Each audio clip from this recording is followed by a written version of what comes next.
নমস্কাৰ। আজি দুখৰ খবৰ লৈ আহিছোঁ। এই চাচী মোৰ চাচী এই চাচীৰ ল'ৰা এটাই কেৰালা পেৰেমবাবুত কামত গৈছিল হোটেলত। এই হোটেলৰ পৰা ল'ৰাটো নাইকিয়া হৈ গৈছে 10-12 দিন ধৰি, আৰু ঘৰত 10-12 দিন ধৰি ফোন চোন নকৰে আৰু মোবাইলৰ ছুইচ অফ আছে। ল'ৰাটোৰ কাৰণে মা 10-12 দিন ধৰি টোপনি নাই, খোৱা নাই, একো নাই।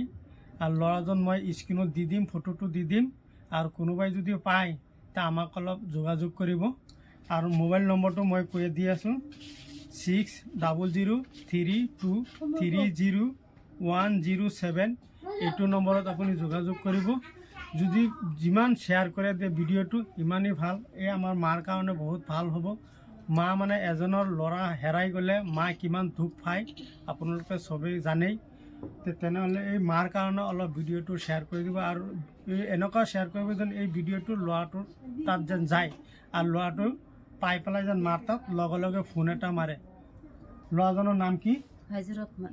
ল'ৰাজনৰ নাম ফাইজুৰ ৰহমান, আৰু দেউতাকৰ নাম সোহৰ আলী। আৰু এড্ৰেছটো হ'ল গুৱাহাটী নগাঁও বটদ্ৰৱা সমষ্টি ৰামপুৰ চত্ৰ হাইডিবি গাঁও।